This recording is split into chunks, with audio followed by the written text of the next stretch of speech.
So we're going to try to go through most of them now. So if there's a question, if you submitted a question and we don't answer it, we are going to answer these as part of the amendment to the solicitation, so they'll be included. Some of these we've taken a look at, and we just need to go back and do a little bit more homework before we provide an answer. So what we're going to do is we're just going to go back and forth, and Mike and I are going to try to answer as many questions as we can now. And then we're going to turn it over to you. So we have some folks with microphones. If you have a question when we get to that portion, I'd ask that you please speak into the microphone. Please remember that we are streaming, and if you don't speak into the microphone, those folks out there aren't going to be able to hear you. So please speak into the microphone. So I'll take the first question. The first question was, are the hot dogs from Nathan's? There are no hot dogs. That was a joke. Just to clarify, no hot dogs will be sent regardless of what Mike says. So. I make good hot dogs. So next question, if a small company meets all of the requirements in the selection criteria, do they automatically get an award? And as a follow-up, if so, is there no limit to the number of awardees? So to answer the first question, no one's going to automatically get an award. We're going to evaluate you against the selection criteria, and then we'll make awards where there's a natural break. So if we get a number of other than small businesses and 8As that are all outstanding, technically, and they've surpassed all of our wildest dreams, and we can make enough awards to those outstanding proposals where someone who is rated a good or very good, we don't need to go down to that level. You may be rated good or very good in all areas and not get an award if we have, a large amount of people who all got outstandings.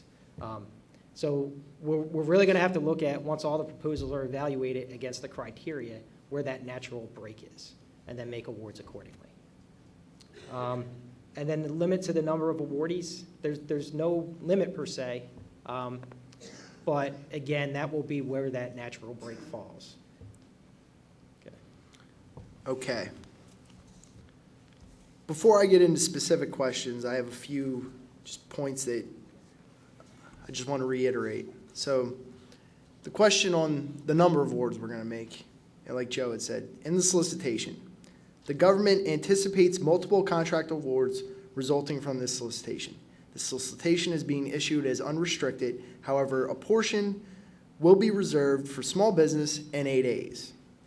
The reserve awards will be made to the best value offerer within each reserve category in accordance with the evaluation criteria stated in the solicitation.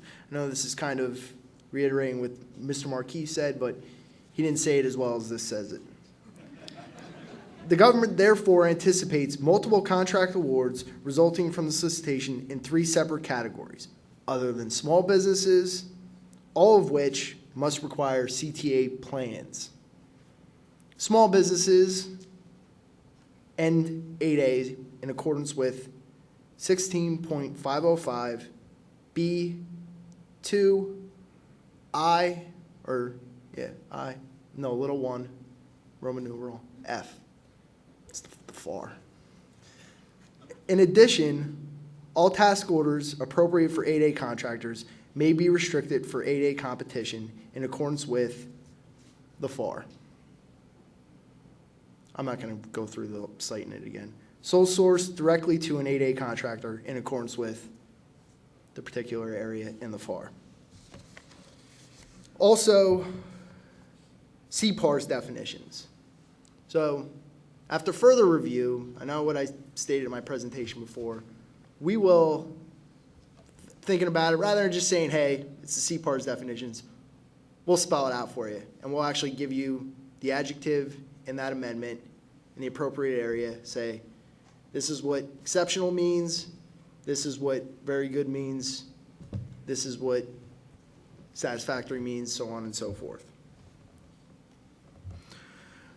On a small business subcontracting plan, if a CTA proposes 50% CTA, which exceeds our 40%, will that then impact that 25% subcontracting that we're requiring for the small business participation?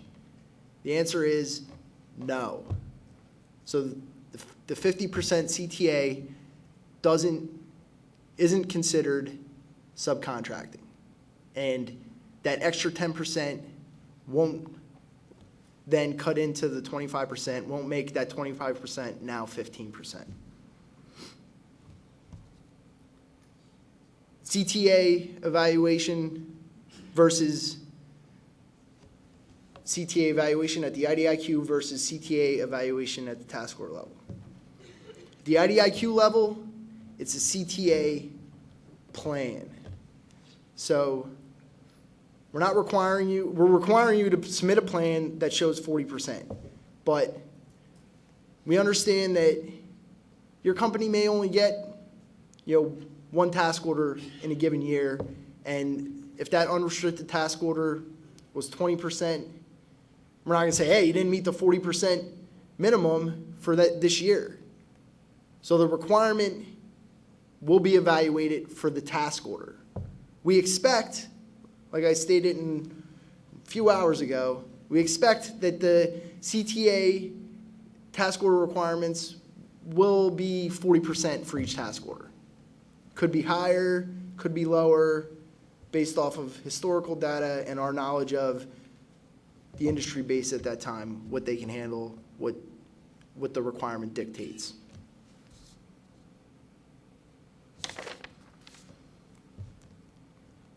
I'm going to go, I know Joe's idea was back and forth, but I've been so used to talking today, I just want to talk a little bit more.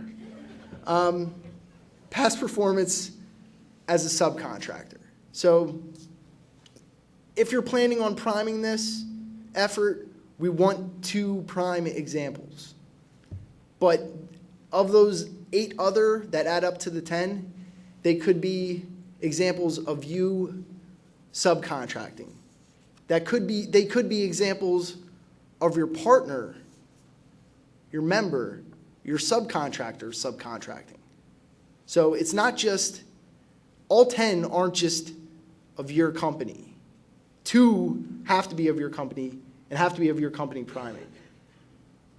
The other 8 can be of your company and can be of your company in any role, subcontracting, and so on and so forth. Does the CTA past performance count as a prime? So you're a current CTA member out there. If you have a task order that was issued to you through a CTA arrangement, that's considered a prime contract in our eyes.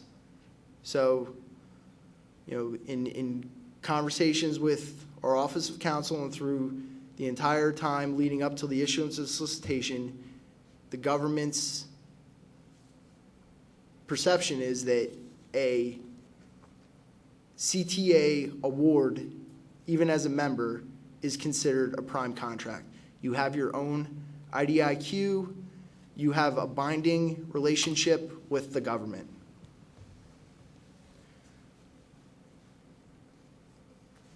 Go for it. Just waiting.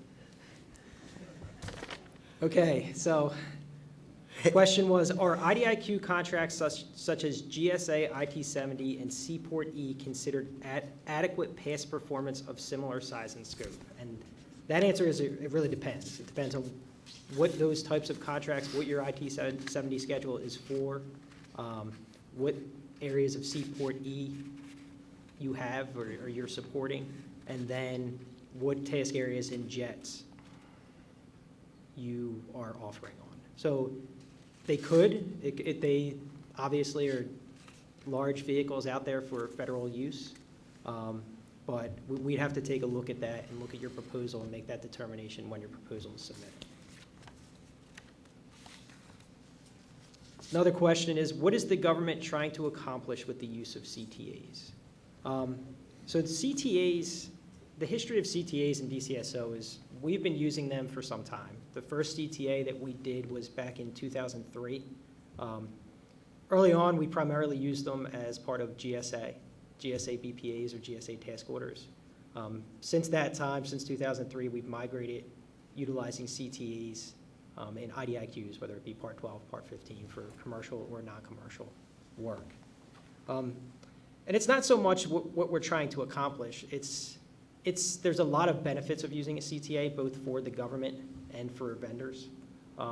CTAs are a way for small businesses that otherwise wouldn't be able to compete for a requirement, to get their name out there, to get visibility, to get the government, get records of past performance that they could utilize for other work.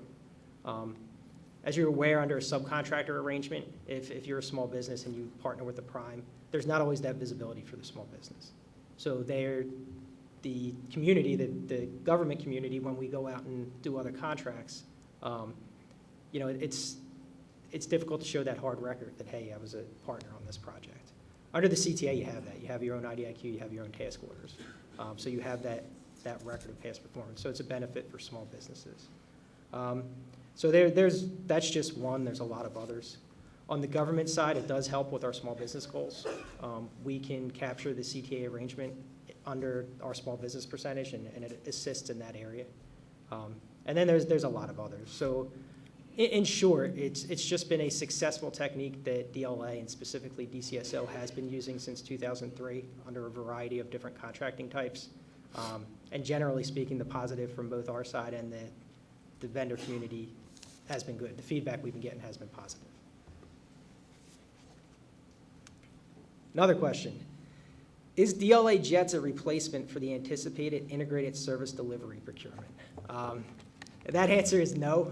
If any of you were at ISD Industry Day, this was a question that also came up then. ISD and JETS are two separate procurements. JETS right now, it's real. It's out there. It's on the street. There's a solicitation that hopefully all of you will be offering on. Right now, so JETS is out there. ISD, we are planning that as an acquisition. We hope to have that out this quarter, but it will be separate from JETS. Now, ISD, I don't want to get into what that is because this isn't the forum for that.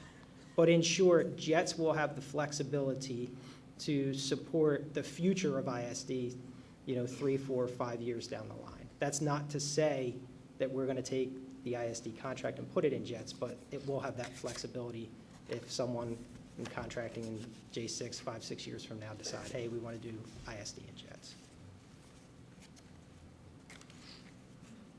This is a question that we've got in a variety of different ways. Can CPARs be used instead of the submission of a past performance template?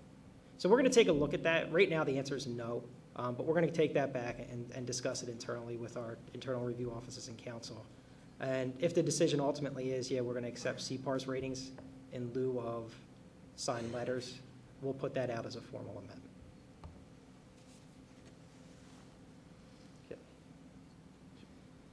Another question, it says that one of the slides said this is open to DLA, J6, and other DOD. Will it be open to DLA other? For example, budget, CPI, or admin work for J3. So, no. If something does not fit the scopes of JETS, we will not use it for other areas. So unless those other areas fit into the JETS scope or one of the JETS task areas, we will not be using JETS to support admin types for J3. For the other DoD components, one thing Mike didn't touch upon, but I just want to briefly discuss, is the intent of JETS is to largely support DLA's requirements. So we're not looking to develop a vehicle where we are now the contracting shop for all of DoD. That's not the intent. So the intent is to take those requirements that we've been doing in the IT service arena as firm fixed price and migrate them to the JETS vehicle for DLA customers or other customers that DCSO supports that may be outside of DLA but would fit the scope of JETS. Now that's not to say that, as Mike indicated, another DoD agency couldn't approach us and ask us to support a task order under JETS. We can do that. It has that flexibility. But the dream, the vision of JETS is to not, again, be DoD's contracting shop. It's to support those contracts that DLA has been supporting in the IT services arena. I thought you were filibustering me there for a second. I was trying. All right, I could use some softballs. It's been a long day. So just to reiterate a few things, it seems like there's some repetitive, what I addressed during the presentation. So Schedule B, pricing, not required. Don't price out any of the CLINs. We're requiring the hourly labor rate table, and that's it. And in addition to Schedule B, expect there to be additional CLINs added via amendment to address other CLINs that we need, the T&M for ODCs, and in coordination with conjunction with our work with council, we'll decide whether it's appropriate to even have a separate OCONUS ODC CLIN. But, it'll be clear on the amendment. May small businesses use commercial past performance? Please elaborate. So, yes. It clearly states in the past performance section of Section L of the solicitation that you are permitted to use both commercial and/or government, just in accordance with the narrative that must follow the letter, the questionnaire. In that narrative, it must state whether it was commercial or government. After review of the RFP, seems to indicate that Task Area 2 and Task Area 11 are the only OCONUS task areas. Is that correct? That's something that I'll work with our J6 POCs to confirm. We want to ensure that we do not overprice labor categories not affected by OCONUS high-cost areas. So this goes back to what I presented during the presentation, that you're not supposed, don't factor in, and it'll be clear in the amendment, don't factor in OCONUS costs associated with OCONUS services into any labor category rate. We will handle any of those costs through the established CLIN.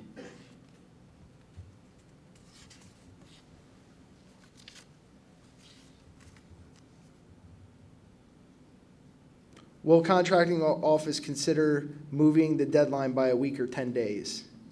Considering 4 amendments, frequently asked questions, RFPs, there might be additional questions for the contracting officer. Will the deadline be moved? So I'll take that one. Oh. At this point, no. That August 26th date is the closing date. Part of the reason we laid out that slide in the amendments is to communicate to you guys exactly what our schedule looks like and when we anticipate pushing information to vendors. So at this point, no, we have no intention on pushing that closing date of August 26th. So with that, I'll take a few more. Yeah, it's your world. I just have to sign it. Okay, so we got a question that says, are we allowed to cross-team, i.e. bid as a small business prime and also be part of another small business team? So at the IDIQ level, that's yes. At the task order level, that will depend. The one thing I would caution is you need to be really careful about OCIs.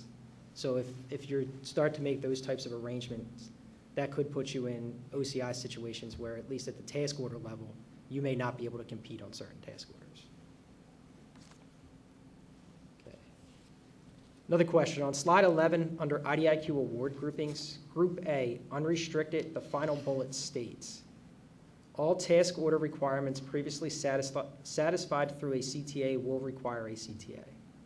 So that bullet, I guess, is slightly misleading, but the intent of the bullet was that if we have a contract out there right now that's obviously not being supported through JETS, and that contract migrates, the follow-on support migrates to the JETS vehicle, we are going to look at that during our market research, and we're not going to break things that were previously working.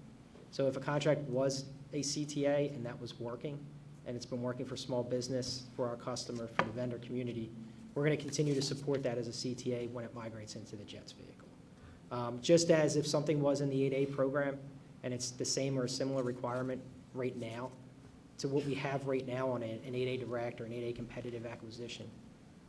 If we look at the market, when we take that requirement and move it in the jets for the follow-on, it will most likely still remain in the 8A program, unless there has been some change to the marketplace, or there's something substantial that would not have us take it out of that 8A program.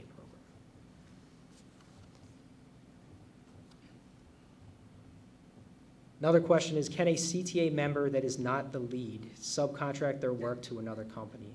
The answer is yes, as long as you're following all the applicable regulations and guidance on subcontracting.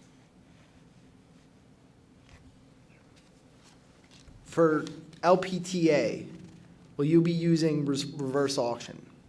So, I don't have the solicitation in front of me, but the language basically says we reserve the right to, when appropriate and necessary. We know in services, reverse auction doesn't work the same way it does for supply. It was designed for supply. We don't envision utilizing it frequently, but we reserve the right to. Go a step further.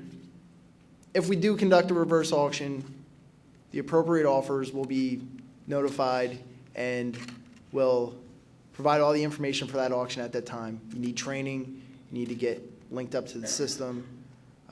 We'll inform you as to when and how the auction will be conducted. So the next question, the key personnel and past performance templates. Does the government desire an actual resume or past performance citation in addition to the respective template? So the template serves in the government's view as the past performance citation and the resume. We want the information that's in that template, asked for in the template, and that's how we will review and evaluate what you submit.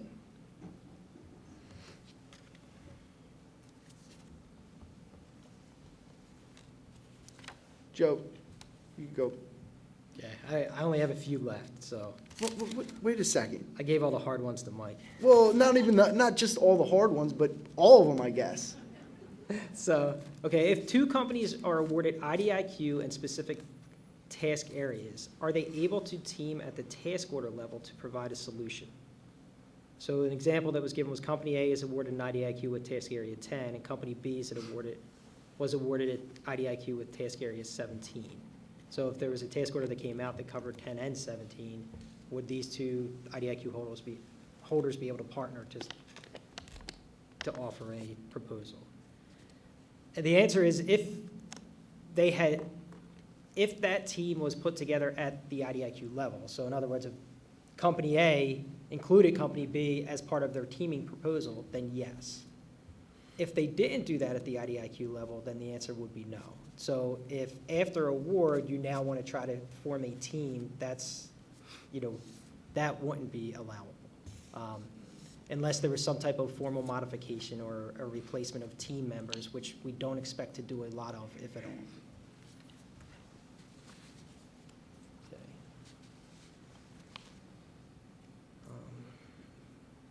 Most of these All are right, so I guess, I don't have the question in front of me, but I was dictated by my bosses prior to this that, something they frequently saw was that the question was, all right, we're requiring small businesses 8 A's to submit your task area 10, additional 7.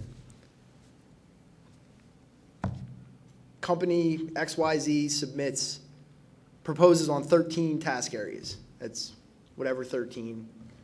And if 11 of those task areas seem to be in accordance with the evaluation criteria or represent the best value for the government, 11. Will we award 11 and just dismiss the other two, in other words? And the answer is no. We reserve the right to award contracts without opening discussions. So in accordance with the evaluation criteria, you're evaluated against that criteria on the task areas you propose. So if you want to go above the 8, that's fine.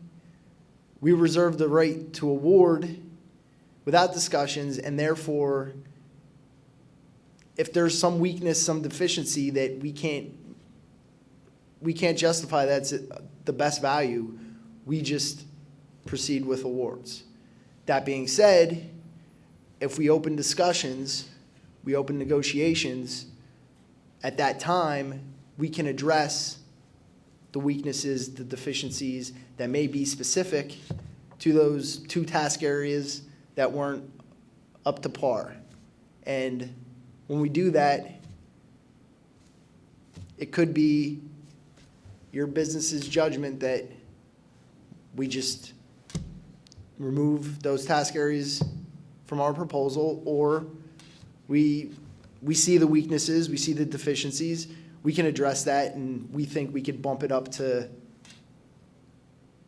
an acceptable level or an awardable level. So that's one of those that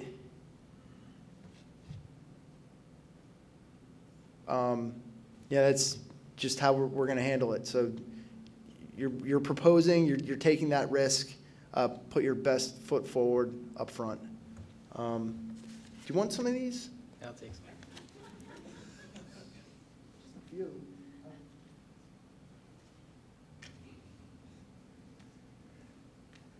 All right, so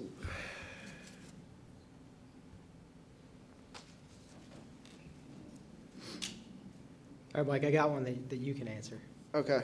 So, Is that why I got those? yeah. Yeah. So on your JETS task ordering process flow chart, Yeah. what are the expectations on the the task order processing time frame?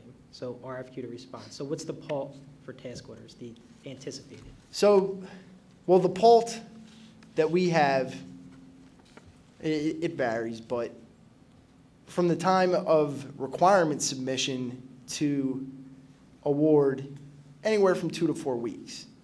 Now, when it's simplified, we think because we're going to have templates, because you're all going to be familiar with the RFQ template, how each RFQ task order is solicited. You're going to be familiar with how it's laid out.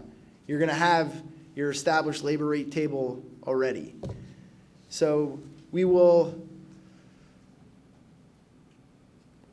plan within a couple days of getting that requirement to have the RFQ issued after coordination with small business, and roughly within 5 business days, you provide your offer, if the requirement dictates it. You know, if it's complex, obviously we may be asking for technical proposals, we may be doing a trade-off process, so it all depends. And I know that's not a great answer, that's the government answer. It really does depend. And then, because we're planning on doing a lot of LPTA, we expect our reviews to be simplified. You know, on my end, it's make sure we have competition, it was competitive, we didn't exceed the labor rate table. I have J6 validating that the labor mix, the level of effort is appropriate, and that could be done in another 3 to 5 business days, depending on how hard Christian works. So that's 2 weeks. That's best case scenario. It could go longer. It all depends on the complexity of the requirement.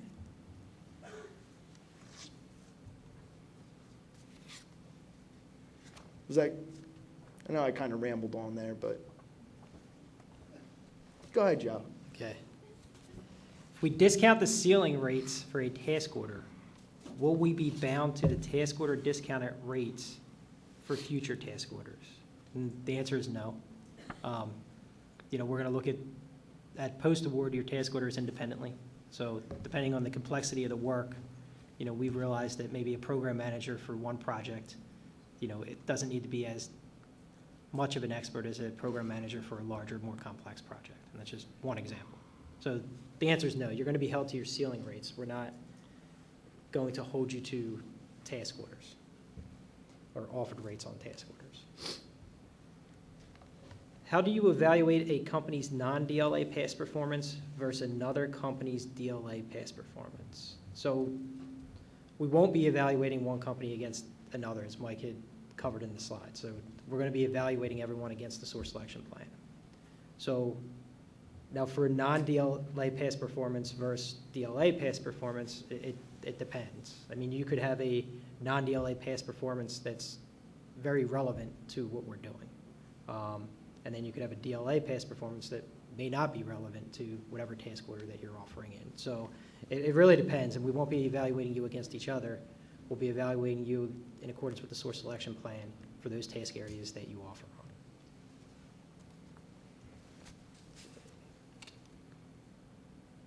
on. All right, I'll go with the next Go one. ahead. So we said you can add additional, or you can offer on additional labor categories above and beyond what are mapped to the task areas you're proposing. So the question is, can you also add one or two labor categories of your own that you think are necessary? And right now the answer is no. I hope one of the things that you got from this presentation was that I appreciate any input from industry and will consider in some respect, even if the consideration is just reading the question or response, but I'll consider it. So if you have a concern, you think you want a labor category at it, I'll float it by J6. They dictate the requirements, they know what they need, and they'll decide. We don't want to run into an issue where you propose a rate and you're the only one proposing this rate, so we don't have competitive pricing. We don't really know what that description is of the rate of the category that you're proposing. So we have no way of adding it. This goes forward even to post-award. So you're an IDIQ holder. I appreciate any feedback. And we do, as the government, it's in the solicitation somewhere, reserve the right to add a category at any time. So if J6 thinks they missed something, or as requirements evolve over time, they feel we need this category, we'll map it to a task area or multiple task areas and present that labor category to the IDIQ holders and ask for responses in the form of an offer, a rate on that particular category. So I know I get a little long-winded, so the short answer is no, but you want to provide feedback. You see the requirements. You think this, the category cited here is price cost analyst in task area 14. Well, maybe we feel like one of the current labor categories in some respect satisfies what could be deemed a price cost analyst, even though it's not called that, after reviewing the description. So, we appreciate feedback, we'll look into it, and we want everyone to provide rates for the categories. We want to be able to dictate that. We don't want to, we know we want some flexibility, but that's somewhere where we don't want to be inflexible, or we don't want to be flexible, and we want to accept it. But like I said, feedback is appreciated, and we'll take a look at it. Okay. So another question that was submitted is, will proposals with rates discounted or below GSA schedule rates be considered reasonable? So the answer is no. So that, or not only based on comparison to GSA rates. So right now, those of you who do business often with DOD, it's not just DLA, DOD is getting away from a reliance on GSA schedule rates. So there was a DFARS deviation that was put out there that essentially said contracting officers have to do more than just compare items to GSA pricing to do a fair and reasonable determination. So the answer is no, we're not just going to be comparing to GSA rates. Most likely we won't be looking at GSA rates at all in our price analysis. We'll be using the other proposal evaluation techniques for price analysis, comparing to historical pricing, other available rates that are out there for other GWACs or other, but we won't be doing comparisons to GSA rates.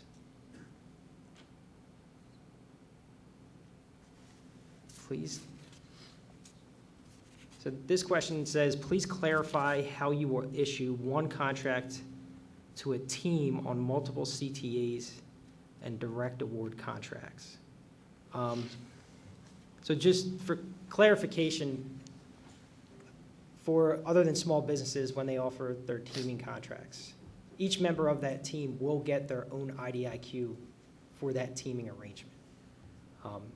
So there won't just be one contract, and if that was stated, that was incorrect. So each member of the team will get their own IDIQ. So then when task orders are issued for the team, whatever the percentage breakdown that the team lead has worked out with their individual team, that's how the task orders will be issued. So if it's a two-company team, one large and a small business partner, and they break it down 50-50, then it'll be split accordingly based on the proposal.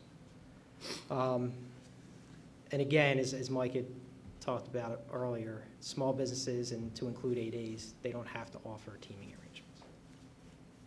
Okay, that's all I got. Want to answer a few more, and then we'll just open up the mic for other questions? Sure. So just to go off of what Joe was saying, we got a number of questions, and maybe his answer to the GSA thing clarified things, but in the 1,200 questions I got, I just want to make it clear that we're not doing this against GSA schedules. We don't want you to map our categories to your existing GSA labor categories, just to make that clear.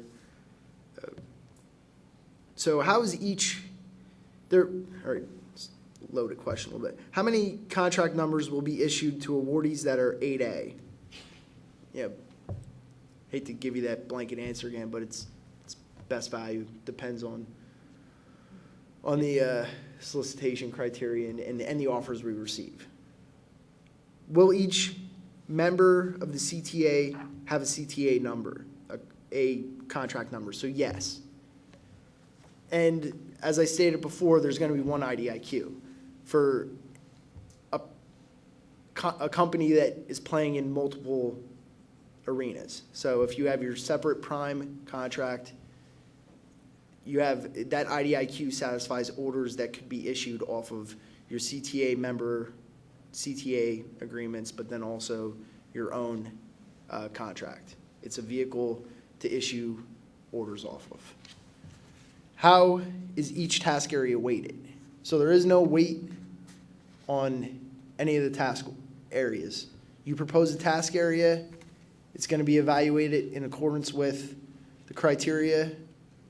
You have to show in that task area proposed that you have the technical approach, technical merit that is presented in the solicitation, as defined and presented in the solicitation.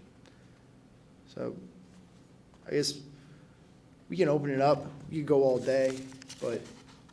So if we didn't answer any of the questions that you submitted in writing, it's either we need to take that back and do a little more homework, and then we'll provide that as the amendment, or it was just somewhat related or very closely related to another question we received. So now we're going to open it up for questions. If you have a question, raise your hand. Somebody with a mic will come to you.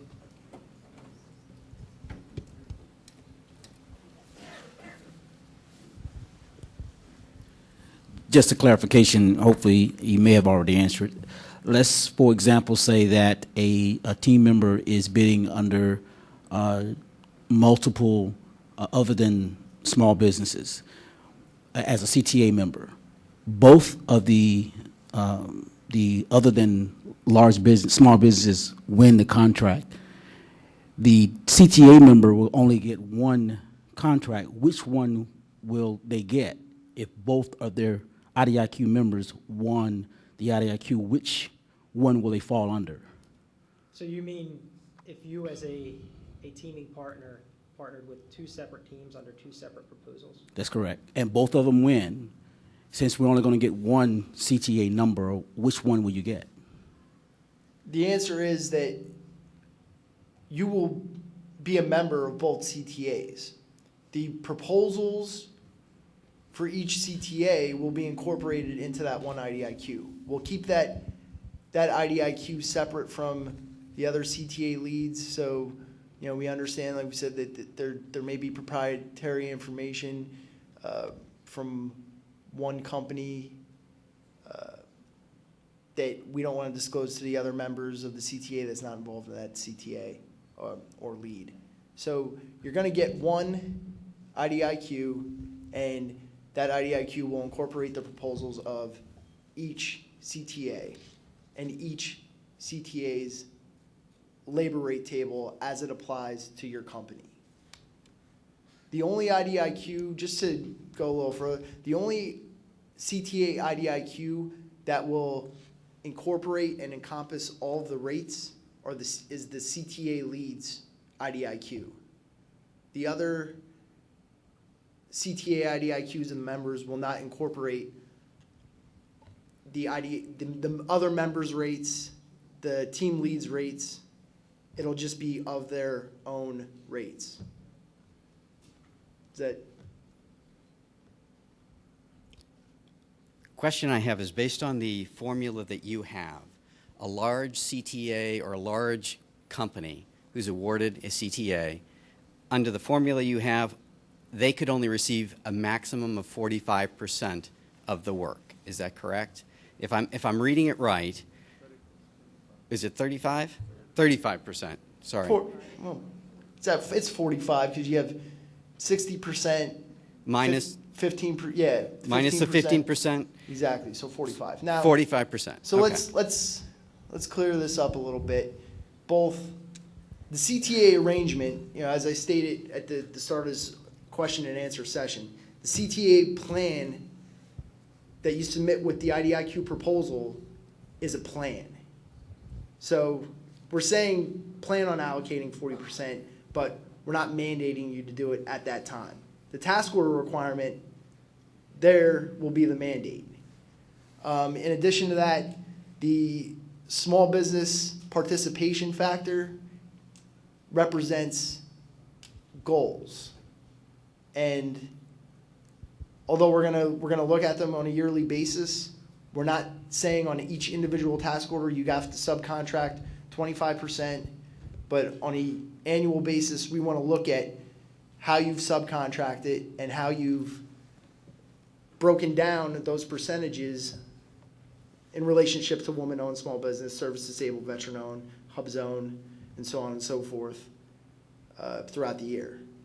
So to say you're only ever going to get 45% is incorrect, because at the IDIQ level, their plans, it may be a case if the percentages, if the task orders you're awarded, the percentages play out that way, you get one task order, you comply with the 40% requirement that is stated in that task order, and then you decide for that task order to subcontract, to handle your subcontracting in accordance with the 25% that we stay at the IDIQ level, but we're not mandating that 25% at the IDI or at the task order level, just for the whole year. So, and for teaming at the task order level, if a requirement is competed post-award in the Group A and has a requirement for teaming, that RFQ for that requirement will state the teaming requirement for that, or the teaming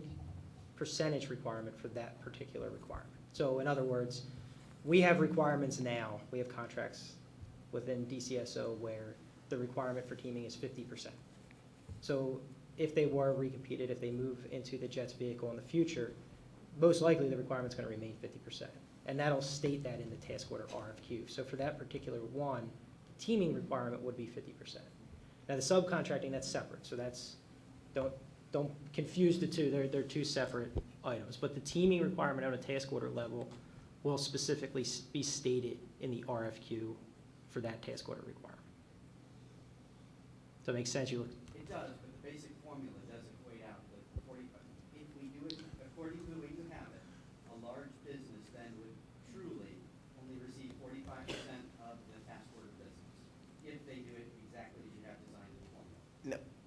If it plays out that the way the CTA plans that are presented at the IDIQ On the task order level. on the task order level play out that way, then yes, it's 45%. But as Joe had stated, we have some CTAs that are 50. We have certain unrestricted requirements right now that aren't CTA'd at all. There's a 0%. So that's a case where you're just subcontracting whatever amount you deem appropriate for that requirement. And there you get your 85%, 90% that I'm sure the large business would want. and that goes back to the statement Mike had made in the presentation earlier, that overall, we anticipate roughly 40% of all task orders obligated against JETS to go to small business. So they could be small business set-asides, they could be 8A set-asides, 8A directs. So that's all incorporated. So all of the dollars, the anticipated dollars that will go to small business under JETS is 40%.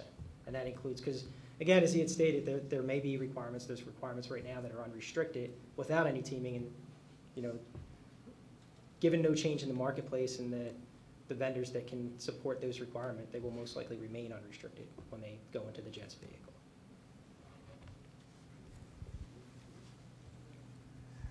Good morning, Joe and Mike. I think a lot of the this pertains to pricing. I think a lot of the contractors may be struggling with pricing or what rates. So we all understand you have to provide rates for contractor site and government site. Got it, straight. But wrestling with what location, because we understand it could be all over the world, correct? So, you know, DC base versus Utah, huge difference, could be 30%. So would the government consider provide a recommendation for a location as a basis? You know, maybe it's DC, or, and then the second part, would the government consider having, for the same labor category, having different rates and different tasks? In other words, a system engineer, different rate for maybe task area 7 and task area 10. Would the government consider that? Okay, so first, in response to the first question, as I've stated a few times before, OCONUS service should not be factored into those rates at all. So I know you cite locations across the world, but strictly talking about CONUS, it's a ceiling rate. So ceiling means you can't exceed it. Factor in whichever location is the most expensive location that you foresee and make that your ceiling rate. And that applies to your second question as far as the task areas. So if you think a systems engineer, the rate may vary based on the task area, well, you take that task area where he's going to be the most expensive or she's going to be the most expensive, and that's the rate you propose. It's a ceiling rate. You can't exceed it, so you're cautioned several times throughout the solicitation. You can't exceed it, you can go below. So if the task area where the systems engineer is cheaper is presented at a task order, well then you can go below that ceiling and offer whichever rate you deem appropriate for that requirement. And that relates also to the location. So if it's in Utah, propose the rate as you would apply it to Utah locality.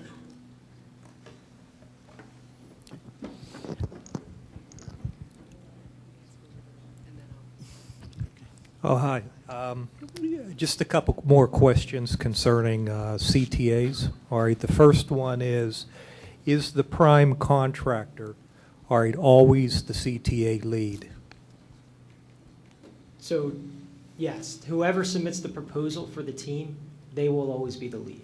Okay. And the second question is, are all the members of the prime's team be required to be a CTA member, or could the prime submit a CTA that only includes, say, 5 of 10 subcontractors? For a task order requirement? No, for the overall IDIQ. So I understand what you're saying. So you have to propose a CTA and designate whichever members whichever companies will play into that CTA role throughout the entire IDIQ. You envision that. Propose them as members.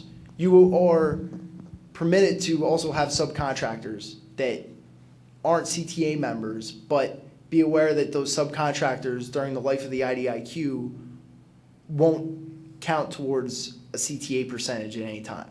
You can't.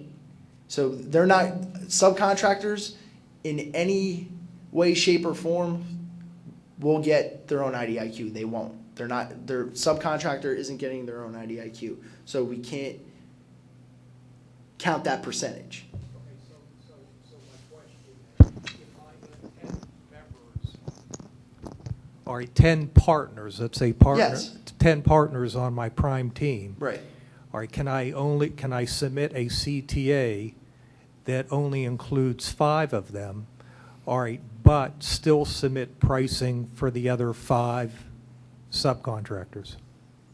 No. No, okay. Subcontractors don't have their own labor rates. There's no labor rate table associated with the subcontractors. So if you have a subcontractor and they're subbing with you directly, that subcontractor's rate gets factored into you as a CTA lead, the rate that you're proposing. So you make it it's a ceiling once again. So that factors in the highest possible rate that you will propose for that category, and it factors in any subcontractor rate that you envision spending money on. So Okay, all right, so one other question, and then I'll leave you alone. All right, he's filibustering. all right, about Nah, CTAs. go ahead. In the language, in the solicitation, it alludes to the fact that a CTA member would be held accountable for performance, okay? But now you have privity of contract. All right, the actual contract, the IDIQ, is with the prime contractor. So how can you hold a CTA member accountable for performance when, because of privity of contract? So that's pretty clear in the solicitation and then resultant task orders. I mean, under the CTA, you either succeed or fail as a team.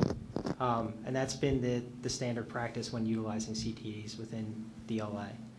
So if the team fails, they all fail.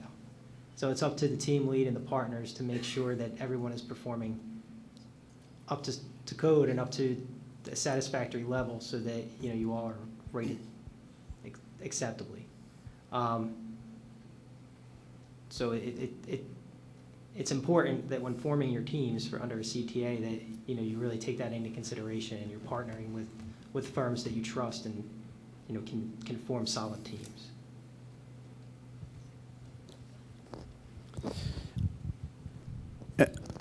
Over here. Two-part question around small business graduation. And I guess there's some subparts here. First, on the other than small business, if you're a CTA, have a CTA with your prime, and you graduate during that, is it going to be based on annual recertification? And does it count still for the prime as the 40%, towards the 40% goal? If you graduate, when do you graduate? And then what about the DFAR, 25% if you graduate during that time? Second question, clarity around smaller 8A categories. Your small business partners who sign on with you, do they get the same 5-year before they have to recertify as the prime? Or are do we as the prime, should we win a smaller 8A, have to relook at our subs, small business subs, each year and recertify them? Right? There's no clarity on what happens. Yes. So, first question, does a member have to recertify? During the presentation, I thought I mentioned it. So members are required to recertify in accordance with the rest of everyone else. So it's 120 days prior to the 5-year base period expiration. How that will be handled with 8As, I know, and Rosita's here, she's trying to whisper. Offhand, I know there's a different recertification process for 8As, and I'm not the expert on that, but they will recertify in accordance with how 8As have to recertify at that time. If a member graduates, the large business, or other than small business, will have to replace that lost percentage with another CTA member. So there's language in there. There's language in the solicitation now that permits a CTA member to be added. We evaluate and we approve, but you can add one. And in those cases, you'll need to add one in order to become compliant. Or not necessarily, because if you think you can still be compliant amongst task orders with the CTA that you have in place, then you can continue on with your members. But be aware that you lost a member.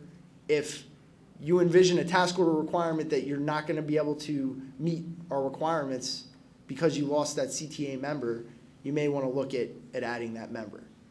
Now, I know that was a bit of a loaded question. Like I said, it's been a long day for me. Maybe we want to, yeah, I'd see he's trying to reach for the microphone again, so if you bring it back to the gentleman.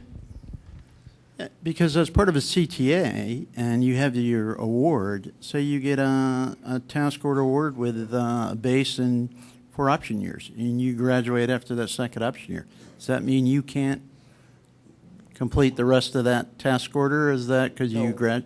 So No, the task again, order, is it task order level? Is it IDIQ level? It's IDIQ is level. It, so yeah, task okay, order. thank you for that. Yeah. So and go on with. I apologize. So the second clarification is, again, when you're talking about 8As, if your partner on your team below you is not an 8A participating with you and they graduate, can they ride with us for the 5 years, the team member? Does it matter? So when you say graduate, you mean outside of the IDIQ? Yeah, right. Yeah, so Exactly. Rosita, you can correct me if I'm wrong, but for the first 5 years until the recertification happens, if you were awarded an IDIQ as an 8A or a small business and you graduate, for that 5-year period until the recertification happens, you hold that status. So if you're an 8A now and you get an 8A IDIQ award come November, Okay. So and then December you graduate from the 8A program, until the recertification happens, Sure. you'll be an 8A for. yeah, and my question was more, maybe I'm not being clear, is about your partners on it. And some of this is towards our own goal of the 25% in meeting those other categories. So we want to plan up front on how you plan to subcontract, how you plan to delineate or separate your 25% amongst, like I said, those percentages that are presented. We're not going to be looking specifically at who the subcontractor is annually. We want to make sure that you're in compliance with the goals we set forth, the percentages, 5%, woman-owned small, so on and so forth. But I know we're asking for disclosure of subcontractors at the IDIQ proposal level, but as part of the plan, provide a list of the subcontractors that you used. And we know the plan during the IDIQ, at proposal of the IDIQ may change during the 8 years of this. Things change all the time. And we just want to make sure you're in compliance with those percentages set forth. Okay, my question is related to the CTA and 8A. In order to qualify for the 8A IDIQ, does all the CTA member have to be 8A company or only the 8A lead? So, Is so if you're proposing as an 8A by yourself, you don't have to do teaming. So 8As and small businesses, if they're proposing as a prime, if they're submitting their own proposal, they don't have, teaming doesn't apply to them. It's only the other than small businesses that have to submit a proposal as a team. Should I? Well, to go a step further, I think I know, where you're getting at a little bit. So, because part of our past performance and partnering in strategic alliance, we want to list other, subcontractors, members, how are you going to work with them? What are the agreements going to be? So the answer is no. We're not requiring that if you're an 8A that all of your partners have to be 8As. Please be aware that the limitations of subcontracting apply. So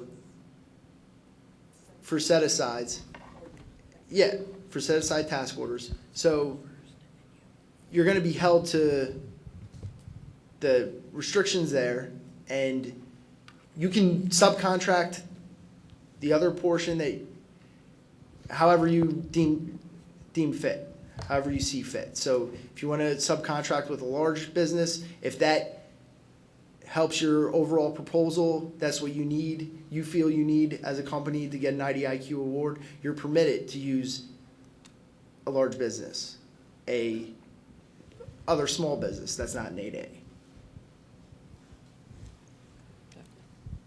And just to take it a step further, you're permitted to use their past performance on the other 8 records that are stated in the solicitation. So you provide your 2 own, you can provide a large business's past performance record as long as they're your partner. And I know it stated, one of the questions that came up, it stated we want an agreement in place if that happens. If you're relying on a large business's capability in a task area at your IDIQ proposal, and that's a way that we can protect ourselves. We want to avoid any bait and switch here. So we want to keep everyone on the same equal playing field. If you're proposing a large business and they help you get that task area 4 and 5, well then we want to know that that large business is going to be around. And if that large business goes away, well, we want to make sure, we want to approve that, and we want to make sure that you have an adequate substitution. So we want to avoid, because of the special nuances with our past performance, we want to avoid that bait and switch.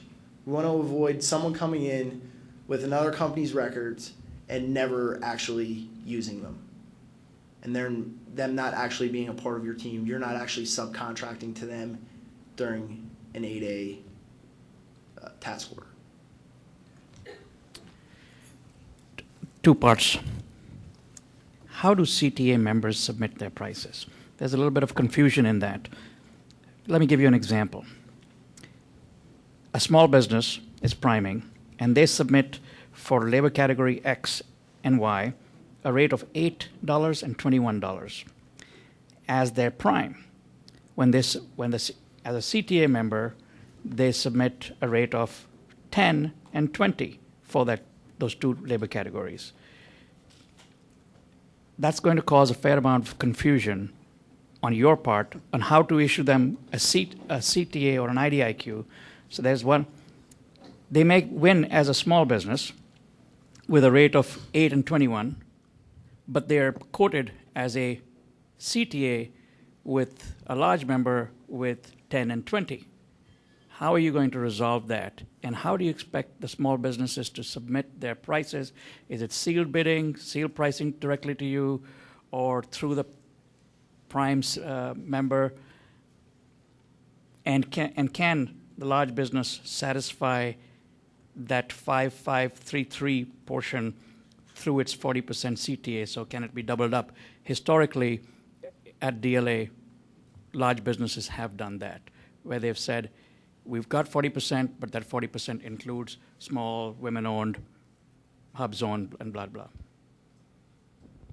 So to answer the final part of that question, and it's consistent with what we've stated throughout, no.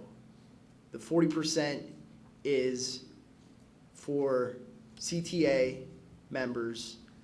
The remaining portion is what applies to subcontracting. To answer the other question, it seems like maybe there's a bit of confusion. So if a small business is a CTA member, it's always the CTA lead that's going to come in for both the IDIQ proposal and the RFQ quote. So for the task order quote, it's just going to be the CTA lead that comes in, not the member. It'll come through the CTA lead. They may propose one of the members' rates. However, and in that case, when the lead comes in, the CTA member that you cite, the rates applied will be from the rates proposed for that CTA in accordance with the specific member. When you're competing as a small business in Group B or as an 8A in Group B and Group C, it's your rates that you propose when you come in as a small business for those, on your own, outside of the CTA arrangement. Conceivably, one vendor can get two IDIQs, one that is hinged to the large prime and one that is his or her own prime. Yeah, if that vendor submitted a proposal on their own at the IDIQ level. So yes, they Well, would have, it would be the same IDIQ number, but they would be able to propose as part of a team, part of that team, or on their own. And that will be laid out clearly in the award document. So you will be made aware in that IDIQ award. Most likely it'll be following the SF-33. We're pretty far from award, but I like hypothetically talking about it. It makes me feel closer. So we'll incorporate all the proposals that you've received the best value award for, following the SF-33 somewhere in the Schedule B, and your rates will be clearly lined out. These rates apply to your CTA membership with ABC. These rates apply to your CTA membership with XYZ. These rates apply to you solely as the contractor outside of any CTA. Okay, we'll do a couple more questions and then we're going to get wrapped up. It looks like we're losing some folks. Okay. Just to continue on that same question, so a small business could submit rates that are different when they are submitting as a prime for small business IDIQ. If they are part of a JV or for an 8A, they could have a different rate. If they are a member of a CTA with the other than small business category, then they could have a different rate. So you're not comparing the rates for a company across 3 different categories or pools. They're permitted to, as you stated, permitted to propose as you stated. Each one of those rates will go through their own fair and reasonable price determination in accordance with FAR Part 15, 404, B1. We'll use our techniques, competitive pricing, historical pricing, and so on and so forth. And so, yeah, you're permitted, but they all need to be fair and reasonable. They're all going to be evaluated. We're not going to compare them to each other. We're not going to say, well, on this one, ABC proposed 20, but on this one, they proposed 10. Well, we're going to go back to you and say, no, you have to propose 10. we're gonna understand that based on that CTA arrangement, there's other things that dictate why that rate is what it is.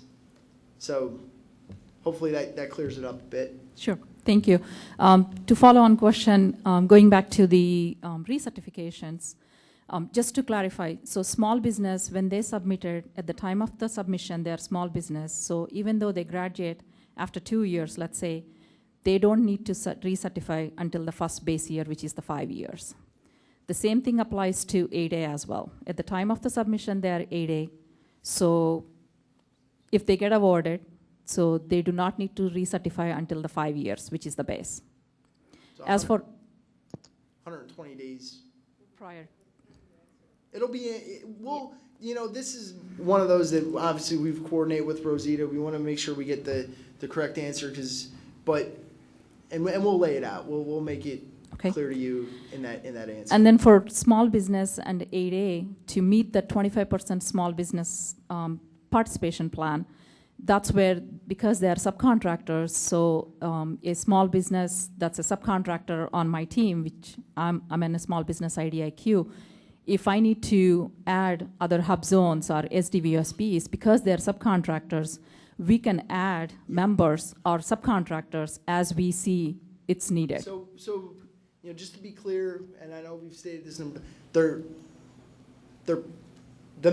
CTA, it's a little different because, we are issuing IDIQs to the members that you disclose. But for the CTAs, the allocation, the 40%, it's a plan. Even the way you break it down, it's a plan. So if you have 4 CTA members and you say 10, 10, 10, 10, but I know it's that it may not play out that way. And that's the same thing with the